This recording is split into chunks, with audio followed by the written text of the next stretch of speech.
आप देख रहे हैं द जर्नलिस्ट। मैं हूं ख्वाजा आफ्ताब हसन। आज हमारे साथ मौसीकी की दुनिया के एक ऐसे ख़ानदान की 5वीं नस्ल और उनके वालिद उस्ताद मज़हर हुसैन शगन साहब मुस्लिम शगन मौजूद हैं। 12वीं माशाल्लाह। लो जी भट्ट साहब तुहाडा हिसाब गलत हो गया। 12वीं नस्ल है जी। हम माजरत चाहते हैं खान साहब कि असी तुहाडी नस्लां घटाती हैं। शगन ख़ानदान बिलाशुबा बरसगीर की मौसीकी के हवाले से एक बड़ा नाम है। हम मज़हर हुसैन शगन साहब से दरियाफ़्त करेंगे कि ख़ानदानी सिलसिला कहाँ से आगाज़ होता है इसका?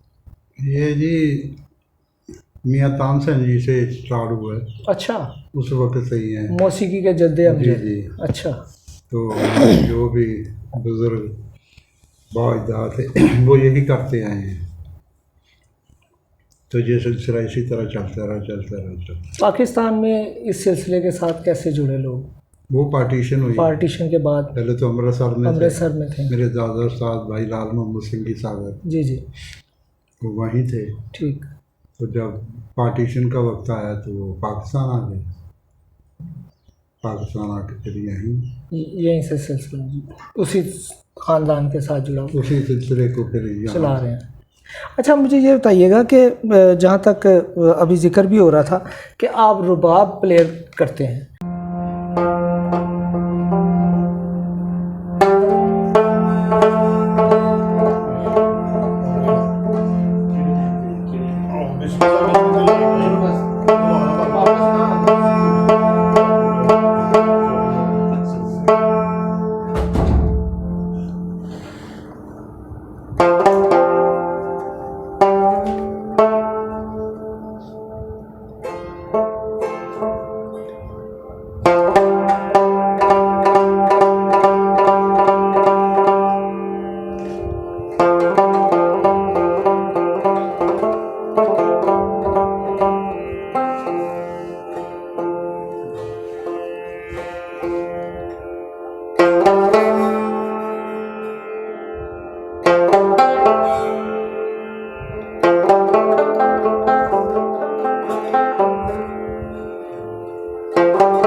तो ये तो गायकी का घराना है और इसमें साजिंदे के तौर पे आपने खुद को अलहदा से रास्ता इख्तियार कर लिया। वो ये उसकी क्या वजह बनी? हमारे बुजुर्गों में भाई मर्दाना जी थे। जी वो ही रुबाब लेके आए थे। ठीक। तो उन्होंने मतलब दुनिया को तो बाबा गुरु नानक जी तो उनके साथ ही वो रहे हैं। तो वो बाबा गुरु नानक जी जब शायरी करते थे कोई तौहीद का शायरी उन्होंने की जी तो बनाते थे। जब शेर करते थे तो वो कहते थे भाई जी इसको आप कंपोज करें। ठीक। तो आपके साथ तो वो फिर कंपोज करते थे, बताते थे यार इस राग में करो। सही। तो इस राग सिलसिला चलता रहा। इसीलिए फिर मैंने सोचा कि मैं रुबाब ही पकड़ लूँ। मेरे बुजुर्गों के अल्फाज है, गायकी के साथ रुबाब भी शामिल कर। तो गायकी भी साथ साथ ज़ाहिर है गायकी सीख के ही थोड़ी सी सबक दिया जाता है। वो सारे गाँव पादा नहीं साहब वो ऐसे बताया जाता है। तो वाला साहब अक्सर फिर बैठ के मुझे बताते थे। आपने बाकायदा बतौर गायक नहीं परफॉर्म किया? नहीं, आपने बतौर रुबाब प्लेयर ही परफॉर्म किया। अच्छा, मुस्लिम बता रहे थे कि इस रेफरेंस से आपका जो रुबाबी सिलसिला है जी वो उसकी थोड़ी सी हमें बताइएगा। बल्कि इसने बड़ी मज़ेदार बात बताई कि वहाँ से जो उसको आमदनी कहनी चाहिए, क्यों मुस्लिम, कि वो जो सिलसिला है उसमें से भी अभी तक आपका वो यही है कि जो जिसे गोल्डन टेम्पल कहते हैं। जी। तो जो उनके साथ हमारी उनसे थी बुजुर्गों की। जी साथ साथ ही जुड़े हुए थे। तो ये सिलसिला था कि मसलन बाबा गुरु नानक जी ने ये आर्डर लगाया था, हुक्म दिया था कि मेरे मरने के बाद ना जिसको हम कहते हैं चढ़ावा। जी। तो चढ़ावा जो भी चढ़े, ठीक, तो इसमें से 25% रुबाबियों का। तो अभी तक वो मिल रहा है उनको? नहीं नहीं, अच्छा। वो जब पार्टीशन हो उसके गई, वो बाद- सिलसिले ख़त्म हो गए, ठीक। वो लोग चले गए। अच्छा, तो वो वहीं सिलसिला रुक गया। हाँ वो अच्छा, आपने बतौर रुबाब प्लेयर पाकिस्तान भर में परफॉर्म किया और बैरून मुल्क भी परफॉर्म किया। माशाल्लाह मेरा ख्याल है 50 साल से ज़ायद का अरसा तो गुजर जी, चुका। जी। तो पिछले कुछ अरसे से जो म्यूज़िक में तब्दीली आई, उसमें हमारा जो ओरिजिनल म्यूज़िक था वो हमें लगता है, हम महसूस करते हैं, जो मौसीकी से इश्क करने वाले लोग हैं वो समझते हैं कि यार हमारा ओरिजिनल म्यूज़िक कहीं गुम हो गया है, कहीं दब गया है जदीद साज़ों में। वो मौसीकी का राशि इतना हो गया ना, राश हो रहा। अच्छा, तो गुम हो गया। अच्छा, लेकिन फिर भी जो सो रहा है वो जितना मर्जी राश हो वो अपनी तरफ खींच लेता है। अच्छा, तो यही सिलसिला, तो ठीक है, ये दौर है, चलते रहते हैं, आते हैं जाते हैं, तो असल ही होता है। बेशक ऐसे ही। तो वो यही जो मर्जी हो जाए, फिर पहचान यही होती है कि नहीं यार अब सुकून लेना है, अब मज़ा लेना है, बिल्कुल बिल्कुल। अब मज़ा लेना है। तो ये म्यूज़िक तो नहीं है ना, मसलन म्यूज़िक सुन के घर में जाएं, यार को गोली दो, टेबलेट दो, कोई सर दर्द हो रहा है, हाँ बिल्कुल ये ऐसे। वो म्यूज़िक है। हाँ, तो इसकी शायरी भी बल्कि इस वही जो कुछ भी है, बल्कि वो कहते हैं वो कि परेशान हो जाए, यार बॉडी मेरी बड़ी थक गई है, मुझे मैंने सुकून चाहिए। हाँ, सुकून चाहिए। तो ये मौसीकी ऐसी कि असल मौसीकी ऐसी कि आप सुनेंगे आपको सारा कुछ ही मिलता है, बिल्कुल सुकून है। भी मिलता है। इसमें ज़ाहिर रूहानियत का भी है, क्योंकि वो कहा जाता है कि अगर आप बहुत खुश हैं तो आप अच्छा म्यूज़िक सुनेंगे, अगर आप बहुत परेशान हैं तो आप उसी म्यूज़िक की शायरी पे गौर करेंगे, वो यकीनन आपको आपकी रूह के करीब होती है। अच्छा, माशाल्लाह नौजवान साहबज़ादा भी इसी फ़न से वाबस्ता है और आपके ख़ानदान के सिलसिले को और उसकी जो असासा है उसको लेके चल रहा है। तो अभी हम बात कर रहे हैं कि मौसीकी कहीं असल ओरिजिनल मौसीकी कहीं गुम हो गई है, दब गई है, तो आपको क्या लगता है कि इस बच्चे को फिर कुछ और नहीं करवाना चाहिए था? ये बात हुई है। अच्छा, ये बात उस वक्त हुई है कि मुझे भी नहीं पता था ये गाता है। अच्छा, इसको शौक है। अच्छा, तो बहरहाल मैंने एक दफ़ा इसको चोरी देखा, तो मैंने कहा ये है, ये गाता है। आपने चोरी देखा या चोरी ये गा रहा था? ये चोरी गा रहा अच्छा, था। अच्छा, चोरी गा भी नहीं रहा था, अच्छा। दादे को सुन रहा था अच्छा, अच्छा, अच्छा, केसट पे ना। ठीक। मैंने कहा फिर मैंने इसको पूछा, कहता हाँ मुझे है ज़रा। मैंने कहा अच्छा। खैर इसने बड़ी मजबूर होकर बड़ा, मैं कहा सुनाओ तो सही, क्या करते हो क्या। तो इसने मुझे वो दादा ही का ख्याल था, उसने वो सुन के याद किया। कहता मैंने थोड़ा सा ऐसे ही याद किया। मैं कहा तुमने ये करना है? कहते हाँ जी मैंने ये करना है। मैं फिर इनको ले गया। सही। उस वक्त याद थे। मैं कहा भाई ये गाता है, इसको ज़रा सुने।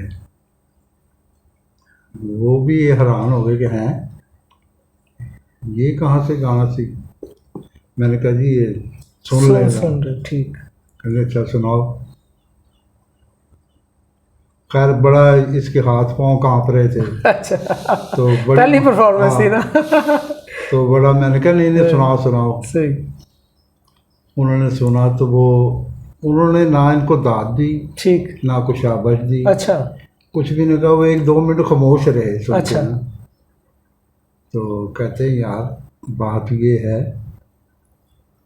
कि तुम आजकल के बच्चे हो, तुम्हें तो ये सीखना चाहिए जो चैनल चल रहा है। ठीक।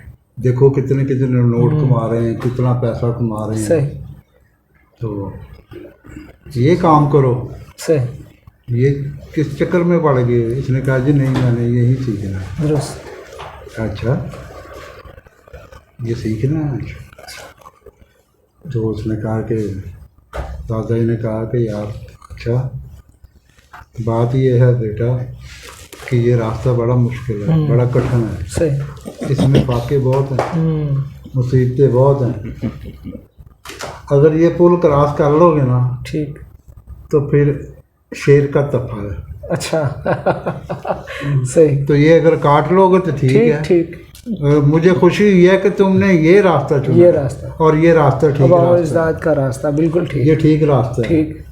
मतलब खान साहब इसका मतलब ये है कि उस वक्त क्या एज थी इसकी जब इसको 9 साल मतलब अमूमन ये होता है कि जो गायकी से वाबस्ता ख़ानदान है वो अपने बच्चे को जैसे ही वो बोलना शुरू करता है उसी वक्त से उसकी तरबियत शुरू कर देते हैं। आपने वो बुनियादी तरबियत सुन के हासिल की, बाकायदा नहीं की ली? नहीं, बिल्कुल बाकायदा अच्छा, की। जाहिर है जब उनको पता चला कि इसका भी इंटरेस्ट है फिर उनके साथ ही रहा। ठीक, फिर उनके साथ ही रहा बचपन से। अच्छा मुस्लिम अभी हम जब इस इमारत में दाखिल हुए, हीस्त नीस्त हेस्तोनीस्त।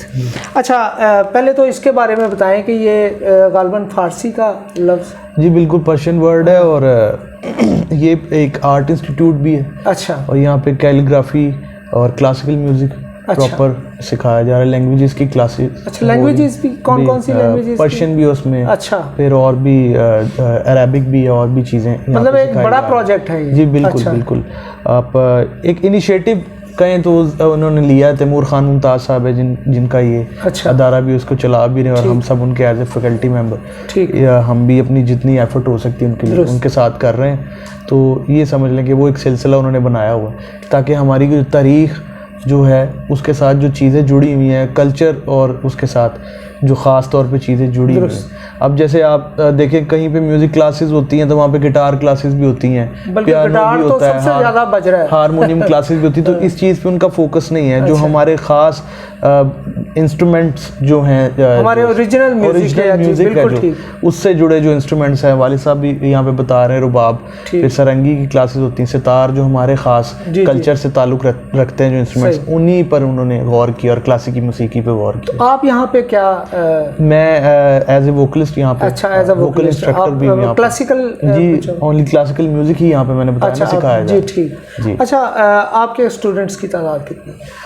रिटेन नहीं रहती लेकिन चेंज होती रहती हैं, कभी 20 भी होते हैं, कभी 15 होते हैं, तो ये मतलब बड़ी हैरतअंगेज़ बात है कि आज का नौजवान जो है वो तो जदीद म्यूज़िक को पसंद करता है और जैसे आप बता रहे हैं कि आप यहाँ पे नौजवानों को क्लासिकल की तरबियत दे रहे हैं, तो क्या लगता है कि हमारे बच्चों में ये रुझान बढ़ रहा है या कम हो रहा है? देखिए, सबसे पहली चीज़ ये कि अगर कोई मेरा इंटरव्यू सुन रहा होगा तो वो कहेगा ये तो अभी खुद बच्चा है। हाँ, देखने में बिल्कुल ये क्लासेस दे रहे हैं। तो एक तो ये तासुर चेंज करना है बिल्कुल, क्योंकि अक्सर लोग कहते हैं क्लासिकी मौसीकी वालों को कि सिखाते नहीं है, बताते नहीं उनके बारे में ये शिकायत है। मेरा ख्याल है कि मैं ये समझता हूँ कि अब जो दौर जा रहा है, हम यंगस्टर्स को भी देखकर जो दूसरे आने वाले यंगस्टर हैं वो मोटिवेट होते हैं और उनको मेरा ख्याल कि वो जो एक अंडरस्टैंडिंग होती है समझने वाली, वो ज़्यादा बेहतर वो फील भी उसमें करते हैं। जो एक हेजिटेशन होती है उसमें वो भी फील वो करते हैं कि हम इजीली कर सकते हैं। तो ये है कि ये गिव एंड टेक है बिल्कुल। तो समझ लें कि मैं बजाते खुद सिर्फ ये इस वजह से सिखाता हूँ, कोई उस्ताद समझ के नहीं सिखाता खुद को। बड़े उस्ताद और भी हैं सिखाने वाले, मैं ये सिखाता हूँ कि मेरी अपनी भी रिवीजन होती है साथ। अच्छा, आप जैसे वो सबक अपना भी याद कर लेते हैं, आप समझ लें कि रिवीजन होती है। खुद को उस्ताद समझूंगा तो वहीं पे फुल स्टॉप लग जाएगा। अच्छा, लेकिन अभी आपके वालिद साहब बता रहे थे कि दादाजी ने कहा कि देख लो ये बड़ा एक तो मुश्किल कठिन है, दूसरा इसमें पैसा उस तरह नहीं है। तो अभी आपका जो आपने तो फुल टाइम गालबन ये कर रहे हैं जी, तो ये क्या आपका किचन इसमें आसानी से चल रहा है? देखें जी, जो तो ये मुल्क की जो हालात की मैं बात करूं तो जो शख्स 5 लाख 10 लाख भी कमा रहा है वो भी रो रहा है और जो सेलमैन है बेचारा वो भी रो रहा है। उसमें जो आर्टिस्ट है वो भी अपने हालातों को मैनेज करके ही चलते हैं, जाहिर बात है। लेकिन ये है कि क्लासिकी मौसीकी के लिए उस तरह से मौके नहीं हैं, क्योंकि लेकिन पाकिस्तान में मैं समझता हूँ कि शुरू से आर्टिस्ट जो है वो एक टाइम था जब PTV, रेडियो, ये 2 मीडियम्स मेनली होते थे और आपको उधर ही जाके प्रमोशन हासिल करनी है, आपको उधर ही अपना मनवाना है। उसके अलावा आप अगर उधर नहीं है तो आप आर्टिस्ट ही नहीं है पाकिस्तान के लिए। लेकिन बहुत 70s 80s के बाद तकरीबन पाकिस्तान में ऐसा सिलसिला कि PR रिलेशन पे काम चल रहा है। तो ये समझ लें कि इस वक्त जो पाकिस्तान में सिचुएशन है आर्टिस्टों के लिए वो PR ही है कि आपकी जितनी PR होगी आपको उतना काम मिलेगा, आपका उतना किचन अच्छा चल सकेगा। तो आपकी पब्लिक परफॉर्मेंस आपने की है? जी हाँ, बिल्कुल। अच्छा, बिल्कुल। तो पाकिस्तान में या पाकिस्तान से बाहर भी की? पाकिस्तान से बाहर चांसेस कुछ बन रहे हैं इंशाल्लाह फ्यूचर में, लेकिन पाकिस्तान में क्योंकि ये तासुर है कि हमारे बहुत सारे क्लासिकल जो सिंगर्स थे आपके वालिद साहब में, बहुत सारे बड़े नाम थे, वो वाया बाहर से एक ज़माने में दुबई बड़ा हब था आर्टिस्टों के लिए, पैसा भी बहुत था। इवन के राहत अली जब इंडिया से हो गया तो ही पॉपुलर हुआ। तो हमारे यहाँ म्यारात बड़े मुख्तलिफ हैं मौसीकी के हवाले से, और यकीनन आप नौजवान हैं और क्लासिकल से है, पहले तो आपका कोई यकीन ही नहीं करता होगा कि ये क्लासिकल है, तो गा के बताते हैं? नहीं, जिनको पता है, जो लिसनर्स हैं, क्योंकि आपको पता है क्लासिकल म्यूजिक की खास ऑडियंस होती है, बिल्कुल ऐसे, तो उनको उस ऑडियंस को पता होता है कि कौन आगे यंगस्टर्स में भी है और कौन कर रहे हैं कौन नहीं कर रहे हैं। और अब वैसे भी फैमिली का जो है वो सारा सिलसिला तो है क्लासिकल म्यूजिक के अंदर। अच्छा, अब बहुत सारे प्लेटफॉर्म्स भी हैं म्यूजिक की प्रमोशन के हवाले से, सेल्फ प्रमोशन के हवाले से भी, तो आप उन प्लेटफॉर्म्स को इस्तेमाल कर रहे हैं या कोई फ्यूचर में आपने प्लान कर रखा है? देखिए, कुछ तो खास प्राइवेट ऑर्गेनाइजेशंस हैं जी जो मौसीकी को कर रही हैं और वो अपने अपने अंदाज से कर रहे हैं। मैं समझता हूँ अब तो हर किसी के पास अपना हाथ में प्लेटफॉर्म है, यूट्यूब हर किसी के हाथ में, इंस्टाग्राम हर किसी के हाथ में, आप जिस तरह मर्जी घंटे की आधे घंटे की वीडियोस लाइव, और तकरीबन ये बहुत अच्छी भी चीज़ है। और मेरा ख्याल है कि इस पे रिस्ट्रिक्शंस भी कुछ होनी चाहिए। बिल्कुल, अब जिस तरह हर कोई आकर कुछ भी गाकर कुछ भी चीजें कर देता है, लेकिन वो ठीक है, अच्छी बात है। वायरल होना कोई इतनी बड़ी बात नहीं है, बड़ी बात, पॉपुलर होना और चीज है। पॉपुलर और वायरल दोनों एक ही चीज है, लेकिन ऑथेंटिकेशन के साथ, ये वर्ड के साथ काम करना वो एक अलग बात है। तो प्लेटफॉर्म्स डिफरेंट हैं पाकिस्तान में, उनमें तहजीब फेस्टिवल है जो क्लासिकल म्यूजिक को करवा रहा है, कराची में ऑर्गेनाइजेशन है। फिर all Pakistan music conference Karachi है, all Pakistan music conference Lahore है, लाहौर म्यूजिक फोरम एक प्लेटफॉर्म है। अभी वो रिसेंट उन्होंने कुछ देर के लिए काम बंद किया, लेकिन उन्होंने 8-10 साल क्लासिकल म्यूजिक के लिए बड़ा वर्क किया उन्होंने। तो इस तरह से और भी काफ़ी ऑर्गेनाइजेशंस हैं जो काम प्राइवेटली कर रही हैं क्लासिकल म्यूजिक। हाँ साहब, एक ज़माने से जो PTV रेडियो पाकिस्तान बड़े ना बड़े लोग बड़ी दुनिया ते ਹੁਣ ਉਹ ਅਦਾਰੇ ਵੀ ਆਰਟਿਸਟ ਨੂੰ ਉਸ ਤਰ੍ਹਾਂ ਪ੍ਰਮੋਟ ਨਹੀਂ ਕਰਦੇ, ਹਾਲਾਂਕਿ ਉਹ ਸਰਕਾਰੀ ਵਸਾਇਲ, ਉਹ ਅਦਾਰੇ ਉਹ ਫੈਕਟਰੀਆਂ ਬਣ ਗਈਆਂ। ਅੱਛਾ, ਵਰਕਸ਼ਾਪਾਂ ਬਣ ਗਈਆਂ। ਅੱਛਾ, ਅਦਾਰੇ ਰਹੇ ਨਹੀਂ ਗਏ। ਅੱਛਾ, ਤੇ ਉਹ ਜਿਹੜੀ ਆਲ ਪਾਕਿਸਤਾਨ ਕੀ ਬੜਾ ਮਜ਼ੇਦਾਰ ਤੁਸੀਂ ਨਾਂ ਦਿੱਤਾ ਸੀ, क्रिसमस कॉन्फ्रेंस? नहीं, वो नहीं, वो अलग चीज़ थी। वो ਜਿਹੜੀ ਆਲ ਪਾਕਿਸਤਾਨ, ਹਾਂ, ਉੱਥੇ ਜਿਹੜਾ ਮਤਲਬ ਖਿਦਮਾਤ ਸਨ ਹਯਾਤ ਖਾਨ ਸਾਹਿਬ ਦੀਆਂ, ਤੇ ਹੁਣ ਜਿਹੜਾ ਕੰਮ ਹੋ ਰਿਹਾ ਨਹੀਂ, ਬਸ ਹੁਣ ਚੇਂਜ ਆਇਆ, ਜ਼ਾਹਰ ਹੈ ਦੁਨੀਆ ਬਦਲ ਗਈ। ਹਾਂ, ਤੇ ਕਿਤੇ ਇਹ ਤੇ ਨਹੀਂ ਕਿ ਮਤਲਬ ਉਹ ਬੰਦੇ ਦੇ ਨਾਲ ਹੀ ਸਾਰਾ ਕੁਝ ਟੁੱਟ ਗਿਆ। ਬਸ ਇਸੇ ਤਰ੍ਹਾਂ ਹੀ ਸਮਝ ਲਓ, ਉਹ ਦੁਨੀਆ ਵੀ ਨਹੀਂ ਹੈ, ਉਹ ਸੁਣਨ ਵਾਲੇ ਲੋਕ ਨੇ ਜਿਸ ਤਰ੍ਹਾਂ ਜਜ਼ਬਾਤ ਹੋ ਗਏ, ਸੁਣਨ ਆਉਂਦੇ ਸਨ। ਸਾਰੀ 3-3 ਰਾਤਾਂ ਬੈਠੇ ਨੇ, ਦਿਨ ਵੀ ਬੈਠੇ, ਰਾਤ ਵੀ ਬੈਠੇ ਨੇ। वो दुनिया को टाइम ही नहीं है, चलो चलाई। लेकिन ये है कि अभी भी चंद प्लेटफॉर्म्स में से वो भी एक ऐसा प्लेटफॉर्म है कि कम से कम जहाँ पे हर साल आप मौसीकी नहीं सुन सकते, हर साल जो शख्स सुनना चाहता है उसको पता होता है कि चलो यार इधर तो कम से कम सुनने को मिलेगा। में वहाँ पे गाने वाले को ही मुस्तनद समझा जाता था, उसकी हैसियत बनती तब थी जो ऑल पाकिस्तान म्यूजिक कॉन्फ्रेंस में गाता था या रेडियो पाकिस्तान या पाकिस्तान टेलीविजन में जो परफॉर्म करता था। अब अगरचे जैसे आपने बताया कि आपके हाथ में सब कुछ है और आपके लिए आसानियाँ भी हैं और थोड़ा ओरिजिनल म्यूज़िक को साथ लेके चलना खासा मुश्किल काम है। आपको क्या लगता है मुस्लिम कि आप ये जो एफर्ट कर रहे हैं, आप ये जो एक काविश कर रहे हैं अपने ख़ानदान के म्यूज़िक के सिलसिले को आगे बढ़ाने की, आप इसमें किस हद तक आपको लगता है कि आपको बहुत ज़्यादा स्ट्रगल करनी पड़ेगी या आपके फैमिली का इतना बड़ा नाम है कि आपके लिए आगे आसानी ही आसानी है? देखिए, कुछ रियलिटी फैक्टर पे बातें, फैमिली एज तो होता है, बेशक इससे मैं मुकर तो नहीं सकता, बिल्कुल होता है। जाहिर है एक जो न्यू आता है उसके लिए किसी को बताना कुछ और चीज़ है, लेकिन उसके साथ साथ प्रेशर भी उतना होता है। जब आपको कोई सुनता है तो वो ये नहीं सुनता कि मुस्लिम शगन गा रहा है, वो सुनता है कि उस्ताद गुलाम हसन शगन का पोता गा रहा है, उस्ताद भाई लाल साहब का पड़पोता गा रहा है, वो पूरी लेगेसी को ज़हन में रख के सुनता है। तो उस चीज़ का प्रेशर उसी तरह, तो कोशिश कर रहे हैं कि पूरा उतर सके। नहीं, अल्लाह ताला आपको कामयाब करे। और बहुत ज़्यादा आज के ख़ास तौर पे म्यूज़िक पे इस वक्त जो दौर चल रहा है, जो सुनने वाले हैं, ख़ास तौर पे हमारे दबीर भट्ट साहब जैसे लोग जो म्यूज़िक को बहुत इबादत की तरह सुनते और समझते हैं, ऐसे लोगों के लिए मौजूदा म्यूज़िक को सर धुनना तो क्या, वो बस बर्दाश्त करना भी बड़ा मुश्किल होता है। मुझे याद है भट्ट साहब का साहबजादा हमारे प्रेस क्लब में एक इवेंट था, तो वहाँ कोई बड़ा अच्छा गाने वाला था और बड़ा अच्छा गा भी रहा था। तो मैंने उससे कहा, मैंने कहा यार उधर क्यों नहीं? कहते छड्डो अंकल उन्होंने गाना ही नहीं आता। और मैं कहा लोग ही पागल हुए ना, कह रहे गाना नहीं आता। तो इस तरह मतलब ये इस तरह के बच्चे अगर म्यूज़िक को समझने वाले मौजूद हों तो यकीनन हमारा ओरिजिनल म्यूज़िक भी बरकरार रहेगा।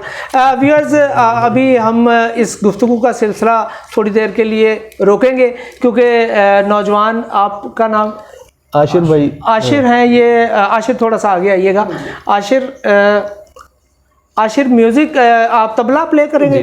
आशिर जो है तबला प्ले करेंगे। और आशिर, ये सेल्फी नहीं ले रहे हम, लेकिन आशिर को ख़ास तौर पे हमने ज़हमत दी है क्योंकि हम ये चाह रहे थे कि इस गुफ्तगू का इख्तिताम जो है मुस्लिम शगन की परफॉर्मेंस के साथ हो। और आशिर को इसीलिए ज़हमत दी कि तबले के बगैर म्यूज़िक मुकम्मल नहीं होता। हम चाहेंगे कि आप अपने साज दुरुस्त कर लें, जो वीडियो देखने वाले पता लगे कि ओरिजिनल म्यूज़िक ते उत्ते काम करने वाले भी हयात ने, और अल्लाह ताला तुहानू सलामत रखे। व्यूअर्स, अपना बहुत ख्याल रखिएगा। हम चंद लम्हों में दोबारा हाजिर होते हैं।